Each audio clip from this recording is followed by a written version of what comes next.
pamoja na mke wangu hapa Lucy, na amejiunga na mimi ndio tuweze kumshirikisha rafiki yetu. Na ningependa kusema Peter Ndiritu nilimjua zamani sana. Peter Ndiritu mara yangu ya kwanza kumsalimia ilikuwa 1979. Na wakati huo ndio tulikuwa tunaitwa Mono hapa Ndaragwa Secondary. Na tulijuana na yeye na akaniambia tukuje anionyeshe kwao. Na tukakaa tukasoma pamoja miaka yote 4 mpaka 1982. Alafu tukapoteana miaka kadhaa, kisha baadaye tukakutana, na ndio aliniambia ile kazi huwa anafanya pale Ndaragwa, pale Umirilie, akaniambia kazi hiyo anafanya kusaidia watu, na kisha baadaye akaanza kujenga kanisa la CFF pale pale Gobet, Mahiga Amerikani Gobet. Mawebiri pale. Na leo ndakiguire ni araka kanitha wa CFF. Nitwacemanirie nake na niakoretwo nginya agĩũka kũrĩa Nairobi gwitũ, na agakua ikundi nyingĩ mũno cia andũ hĩndĩ ĩrĩa gũtarakĩrĩ na mũrimũ, na tũkĩrĩkanĩra nake atĩ kanitha ũcio arĩkia nĩngoka nĩgetha tũhingũre tũcoke tũke nyone kwao ũrĩa gwakĩhanire thutha wa mĩaka mĩingĩ. Itekũmenya atĩ nĩ egũtũtiga ndegũkorwo ho. Na kuoguo warĩ mũrata wakwa mũnene, na nĩkĩo ndĩraugire ona wakorwo mathiko mabangwo na ihenya nĩngwĩtindĩka nginya njũke gũkũ, na nĩ wega Bishop Kĩnyua nĩ kũningĩrĩria mwena Bishop Wachira. Bishop Wachira ũyũ mũrona haha akĩmũgeithia nĩwe wandutire kũhunjia ũyũ, nĩwe anjĩtaga Timothy nake Paulo, na nĩakĩona ndatũkire Timothy mwega. Ndabuatire Paulo wakwa. Thikũ ici Timothy matirabuata Paulo wao, maretongoria makauga maragia na Jesu direct na Ngai na Baba. Rĩu matiraigua Paulo mao, no niĩ ndathikĩrĩirie na ngĩigua biũ ũrĩa arauga na akĩnduta ũhoro, na agĩcoka akĩbatithia kũrĩa Israel kũrĩa Jordan. Nĩ mũthuri mwega, na nĩ wega mũno nĩ atungatĩria gũkũ na andũ arĩa othe mokĩte gũkĩhunjia na Gĩthweri twĩna andũ matangĩigua Gĩkũyũ. No kwenda kũmwĩra atĩ Ndiritu nĩ watũheire example njega mũno. Ararutire wĩra wa mũingĩ na araruta wĩra wa kanitha, na nĩ arahotaga gũthiĩ ndini icio ciothe na ndangĩcihũrithania. Ndĩrona akĩruta wĩra na andũ a kanitha wothe, na koguo ithuĩ tũmũrerete hamwe, na andũ a PCA nĩo mũrambire kũmũrera, na ithuĩ nĩ ithuĩ tũrarĩkĩrĩirie nake. Koguo ithuĩ othe tũrĩ a bata maica-inĩ ma Ndiritu. Andũ a PCA nĩo mamũrutire gũtiga kwagana na mehia maingĩ marĩa twagĩkagĩra kũrĩa Ndaragwa Secondary. Andũ aya wona mena mathĩna maingĩ mehia mao mekĩire secondary. Ona makĩrĩte makiuga ndĩ mwĩhia na wanyona nĩ secondary. Secondary tũmĩhoyagĩre mũno. Na rĩu arĩa mathiĩte university nĩo meka mehia marĩa matune. Rĩu no Ngai amateithirie. Waigua mũndũ akiuga niĩ nĩ njũhĩtie mũno Ngai nĩ university. Rĩu nĩ ngũkĩenda kũrehe kiugo kĩa Ngai ndeka nini, tondũ tũtikwenda kũmũiga, nĩ ndona nĩ mũrĩ aingĩ mũno na twĩtĩkĩrĩtio gũkorwo tũrĩ andũ 52. Na rĩu tondũ twaingĩha mũno ngũhunjia kiugo kĩa Ngai hanini, nitahubiri dakika chache na niwaambie vile Biblia inasema, alafu kisha tuweze kuenda kupumzisha mwili wake mahali unafaa. Bwana Yesu asifiwe. Amen. Wacha tuombe. Baba, katika jina la Yesu ninakushukuru kwa kunipa nafasi hii njema ya kuweza kuleta neno lako katikati ya watu wako. Ninaomba ya kwamba Mungu utakubali ninapoongea, niongee mahusia yako, niongee kulingana na vile wewe ungependa. Niwe msaada kwa watu wa makanisa yote ambayo wamekutana hapa. Sio tu wa kanisa la CFF, sio tu kwa kanisa la PCA, lakini makanisa yote tumekutana hapa Bwana, tumeshikwa na hii kifo tukiwa zote. Na kwa hivyo neno hili ukinisaidia kuongea vizuri, litasaidia watu wote. Ninakushukuru Bwana katika jina la Yesu Kristo Mwokozi wetu. Amen. Na ndio nataka ndĩhĩtũka ndio na tu classmate twathoma na tuo mũkĩngeithie twarĩkia mũkĩnjĩre hai, tondũ gũthoma andũ mĩaka ĩna nĩ mĩraihu mũno. Wewe wathomagĩra kũ? yo athomagira Miharati bishop no ni ndathomagira handa kwa secondary ni ha Rugongo ni haraihu. Sasa ningependa kuleta neno la Bwana kutoka kwa kitabu cha Ufunuo, na ninataka kuwaonyesha dunia hii itapigwa na Mungu. Mungu amekubali ipigwe hata na magufu ya magonjwa na giza mpaka dakika ya mwisho. Na kulingana na Biblia, hii magonjwa kama corona na mengine ambayo yatakuja, na mengine ilikuja beleni kama yellow fever, kuna magonjwa mengine ilikuwa kama bubonic fever na zingine magonjwa ambayo tulikuwa tunashanjwa tukiwa watoto wadogo, ilikuja kama corona. Hii unaonaga mtoto akizaliwa anashanjwa huko, iliua watu. Corona haijaua watu, hizo zilikuwa zinaua watu milioni 200. Na ndio mtoto wote wakatangaza duniani akizaliwa awekwe shanjo kwa mkono, na ndio kila mtu hapa karibu nyote mko na shanjo hapa. Hata corona kuna wakati itafika watoto wale watakuwa wanashanjwa corona, hao watakuwa hawajui vile ilitutatiza. Lakini hii magonjwa mengine kama ile ilikuja 1920, huwa tunasoma ya kwamba iliua ikabakisha vijiji mtu mmoja watu wawili, ikamaliza watu. Sasa hizi magonjwa hasikuanza zamani kukuja kama zinapiga watu wote.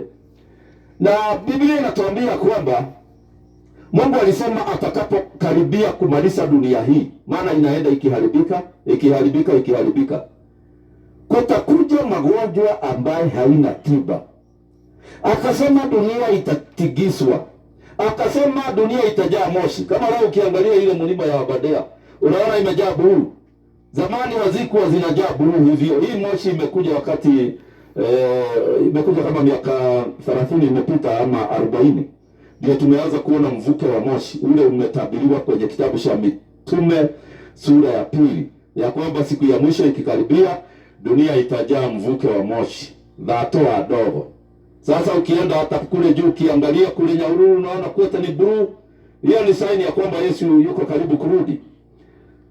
Na akasema ya kwamba siku za mwisho malaika ambao walianguka kutoka kule mbinguni. Shetani ndiye alikuwa wa kwanza kuanguka kutoka mbinguni. Alianguka kabla Adam hajaumbwa. Wakakosana na Mungu. Wakati Mungu alikuwa amekaa akiwa ndiye Bwana wa mbinguni, Shetani aliamua ya kwamba hata yeye anaweza kuongoza mbinguni. Na akafanya siasa za kibinguni. Akaconvince 1/3 ya malaika wa mbinguni ya kwamba anaweza kuwa kiongozi. Kwa hiyo hii vita mnaona tuko nayo duniani, hizi yetu tulizaliwa tukakuta Mungu na Shetani wanapigana. Walikosana zamani. Na wakati wamekosana, Mungu akakuja hapa duniani, akataka kutengeneza mtu ambaye anaitwa Adam. Shetani akaona Mungu amekuja, na akataka kujua ni kitu gani ametengeneza. Alikuja akakuta ametengeneza Adam na mke wake. Akafuata Adam kulingana na vitabu ya history. Adam alikaa peke yake hapa duniani miaka 33 na nusu hivi.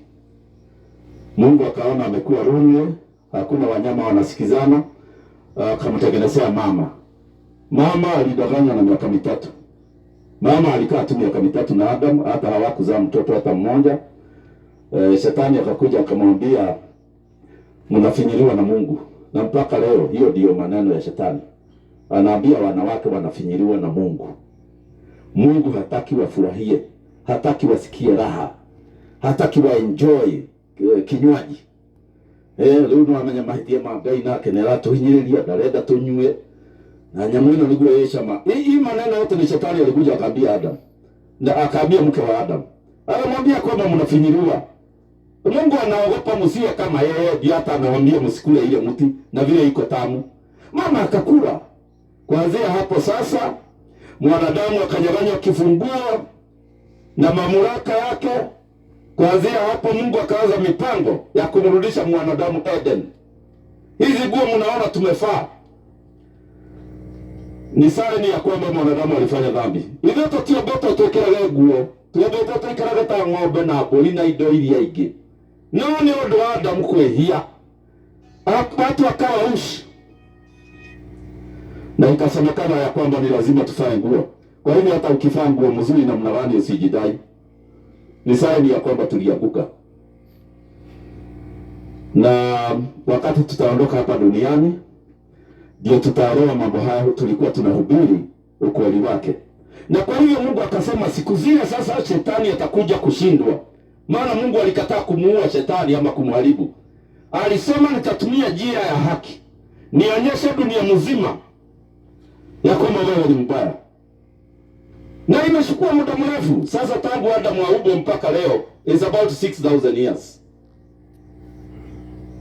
Na bado hatujui watakaa mpaka lini. Na Yesu alisema wakati atakaribia kukuja, kutakuja magonjwa kama haya. Na hiyo magonjwa ni msaidiano wa malaika wale walianguka na watu wale hawataki Mungu. Wanaketi kwa meza, hao malaika wanaongoza mwanadamu kutengeneza ugonjwa ambao utamaliza wanadamu wote. Na hii ugonjwa ambao tunapigana naye sio Mungu alitengeneza, au kutoka hewani, au kutoka baharini, ni wanadamu waliketi chini wakautengeneza kwa meza. Na sasa umeharibu dunia. Hao wakati walitengeneza kwa meza wakasema mkitaka msishikwe na ugonjwa mfae maski kama hii nimevaa. Kasema msisalimiane, msikutane kama vile tumekutana. Hawa ndio werefu, maana ndio walitengeneza ugonjwa. Kama ingetengenezwa na Mungu, leo ningewaambia vile tutafanya ndio iende. Lakini sasa vizuri ni kufuata wanasayansi wale walitengeneza, ndio wanajua dawa yake. Ni mwake igwa. Kwa hiyo ndio wao kila mulimu tugeroka tumwire ni twahoya na Ngai atwira mulimu wathondekire mwike ona nona uthire. Na wathuri ala mathondekire no maratwira twikire no kwa ukamikira wega no watige kuingiria oro wa dini hari mask. Ni horo wa sayansi na andũ gũkũ thĩ washindwe katika jina la Yesu.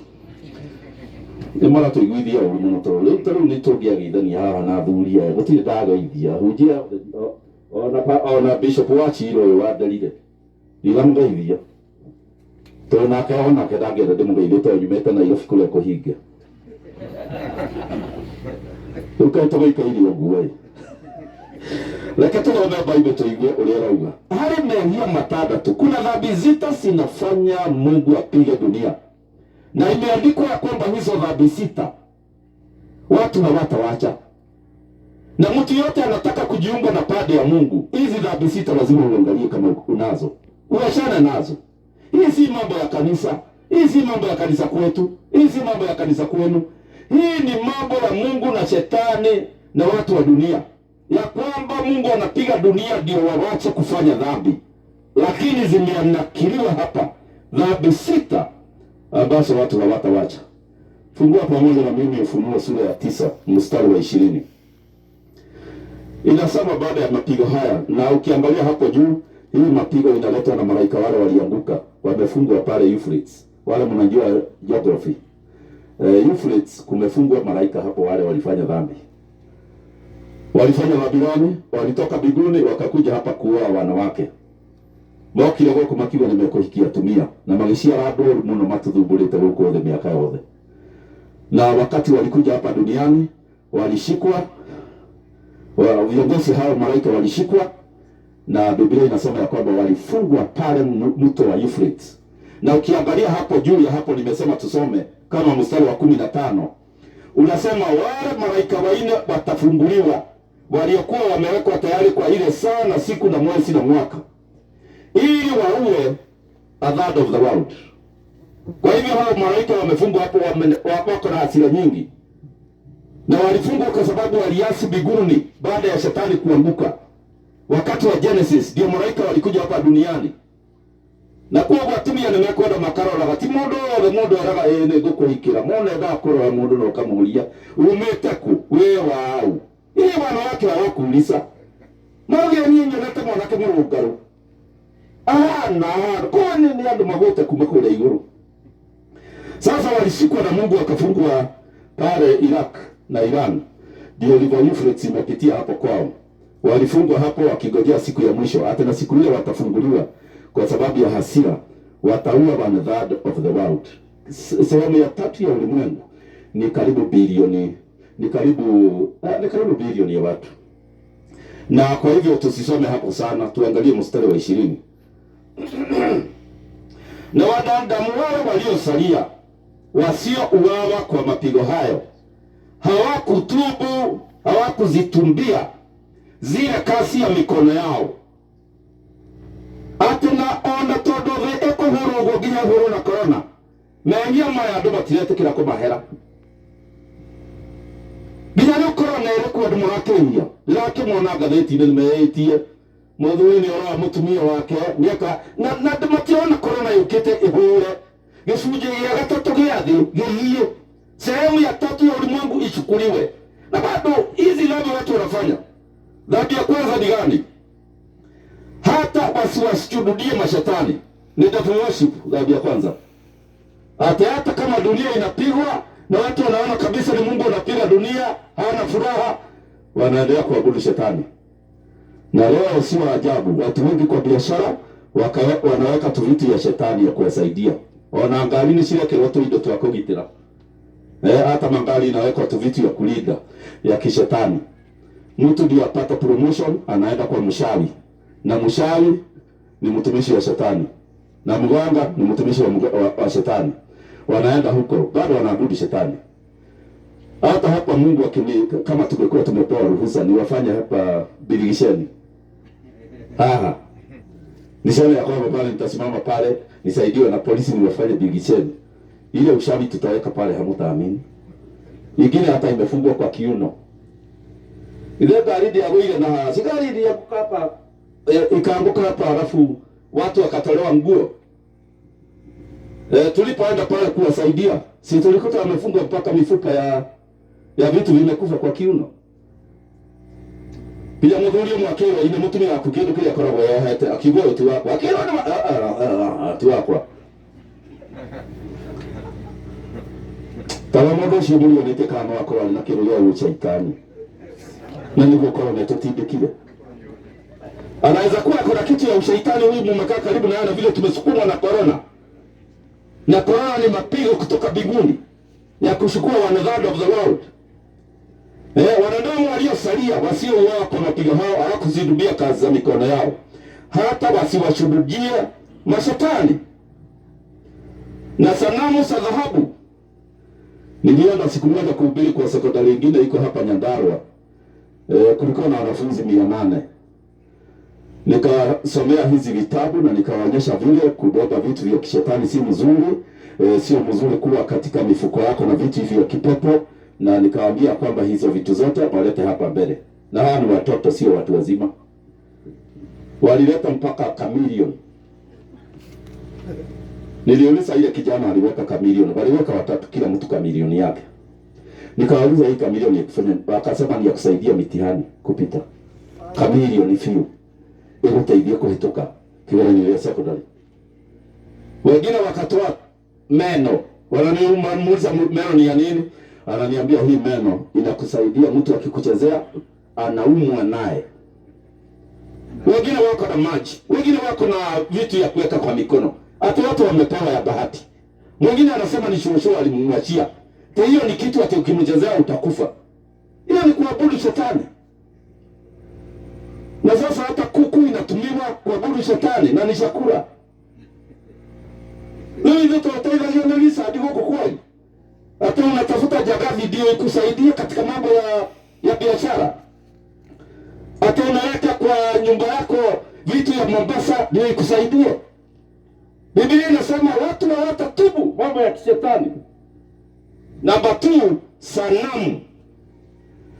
Kufanya mifano, kutumia tu mifano. Watu wengi sasa hata kuangalizao ukiangalia wameweka tu misalaba ya ya kusaidia wasipate ajali. Vitu nyingi tumeweka, hata mapisha mengi tumeweka kwa nyumba. Na Yesu hataki tuweke picha hata moja. La tatu muamini. Ya tatu ni dhahabu. Na fedha. Na shamba. Na mawe. Na miti. Kuabudu fedha. Kama leo pesa ni jambo kubwa sana. Mpaka tukiitisha sadaka, unasikia watu wanafanya kelele. Wanafanya pesa kupita kiasi. Mpaka unaona kwamba kwa sababu ya kupenda pesa tunauana. Kwa sababu ya kupenda pesa sheria zote za dunia zimeharibiwa. Watu wanapenda kuhongana na kuhongwa. Hizi ni mambo ya pesa tu na dhahabu. Sasa hakuna kitu kinafanya straightforward. Hata ukitaka kuolewa na mtu, kuna watu utapea kitu.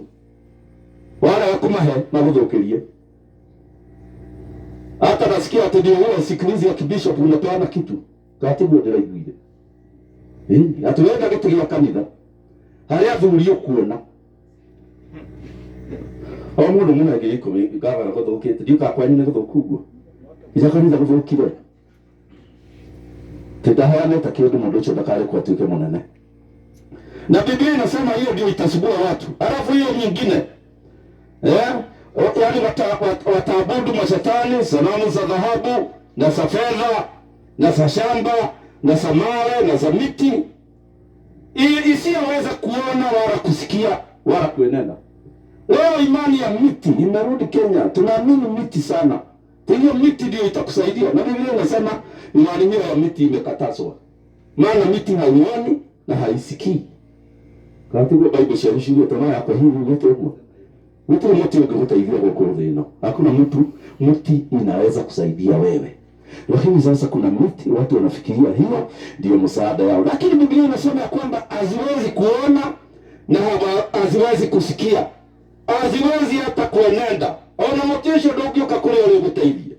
Mstari wa 21. Wala hawakutubia uuaji wao. Kurana. Hata saa hii kuna corona kali sana Nairobi. Bado mnasikia wanaume wanaua wake zao. Bado tunasikia kwamba watu wanaua wale wengine. Tunasikia maneno mazito na imeandikwa. Na yeye mwana hii ni mmaratu magaja horethi kuita thakame itagiriro ni gutwo thi, kumwaga damu ambaye haifai imwagwe, kumwaga damu ambaye haina hatia. Na wale mko hapa mmekutana hapa, ukikasirika sana na mama, usikie mke wako amekukasirisha sana, wewe tembea nje upigwe na hewa. Hii hasira irudi chini. Wewe tafuta mwanaume mwingine mnaweza kuongea na yeye, mwambie mtu akisikia ni kama ataua mama, anafanya na atakusaidia, watu watakusaidia. Kuliko kumwaga damu unaingia kwenye record ya watu wale ambao wameamua kujiunga na ufalme wa giza, kupigana na ufalme wa Mungu. Hiyo ingine ni ushawi wao. Hadi matigati yao tuka ushawi. Kama siku hizi sasa ushawi umekuwa juu sana mpaka signs za ushawi zimetumwa mpaka kwa television tunaziona, kwa gazeti tunaziona. Kuna vitu unanunua, nguo unanunua, unaona iko na maki ya ushawi. Wao uasharati wao. Na katikati ya corona bado kuna mtu anachukua mke wa mtu mwingine. Niye guthokete nginya mutumia muhiku ukaigwa ni arenda kuhika ringi, niona mundu ungibeta guthokite mpaka mzee ameoa. Kama nimeenda kuongea na mzee mwingine nikamwambia, mzee wewe ni baba yangu, si uko na miaka 67? Akaniambia ndio. Nikamwambia, na unataka kuoa na umeoa? Akijira ndio ndio mundu atuke mundu mena leo mundu wa miaka 67 nili bato niyo yako hikamile totie hii nyiro tulia nini ya umakuiki. Na Yesu alisema siku zile atakuwa amekaribia kurudi, hata watu wataona sana na waolewe. Ni wakati huu unakuta mke anaolewa na alikuwa mwingine, mzee anaoa na iko na mwingine. Hii maneno yote yametabiriwa na Bwana Yesu. Na neno linasema kwamba usherati utazidi kufanya mpaka dakika ya mwisho. Na hiyo ndio inafanya Mungu apige dunia hii. Wale ambao hamuko na mtu, wewe kaa hivyo. Hakuna ugonjwa unakujanga ati kwa sababu uko peke yako. Hata ukienda hospitali daktari anakuambia hii ugonjwa hiyo tumeupima, dawa yake ni mwanaume, utafuta mwanaume haraka iwezekanavyo. Hii ugonjwa mzee inataka mama. Ni Mungu tabiri mweo. Wewe kaa peke yako. Kama Mungu alikujuma mzee, ukaa peke yako. Kuna wanawake wengine kwa Biblia walikaa peke yao mpaka dakika ya mwisho. Kama haya ni mzee, utashaka na mke wako. Ona wako ni atuguhite muno kureria mwaikanirie. Ni wewe tumete atuguhe. Ndio wiki dapo tuguhe ogu. Na tumio ndio mahana-ine. Watu wanawake wanafanana. Hapana, angalia shape na size na urefu na ufupi. The man tiro faruine, hata mtu bila tiro kero ini. Ona. Watu wanafanana tosheka na ya kwako. Ona wako waona ni nakalia gakude, ikanira. kana na inyo cio murai no size nene wende mara athuri kana mara ni taka no ni murarora ukana wa muthuri ule yaku wende ni aranyita toro tu mali komera no horo rogi ni gaka ni gaku ni wao no mundu no mwirire andu ani mara oyo hana ule gwaku ona cio gwaku ngimara tige kuruma muno ethambe agi hana ule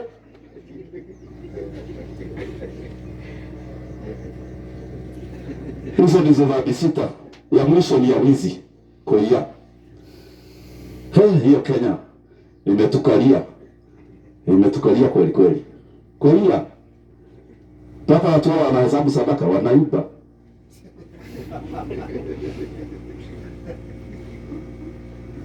Mungu dukaini hivi akalia. Sasa hata wafanyikazi, nimesikia mzee mwingine ameniambia ati ameajiri kijana mwingine kwa matatu. Alafu nikaona analia, nikamwambia na mbona unalia? Akaniambia mwana kesho nera hulia matatu jero. Wali mwana kesho kunake akwira ni Ngai maundu mothe ni Ngai mbere. Ngai ni muici. God is not a thief.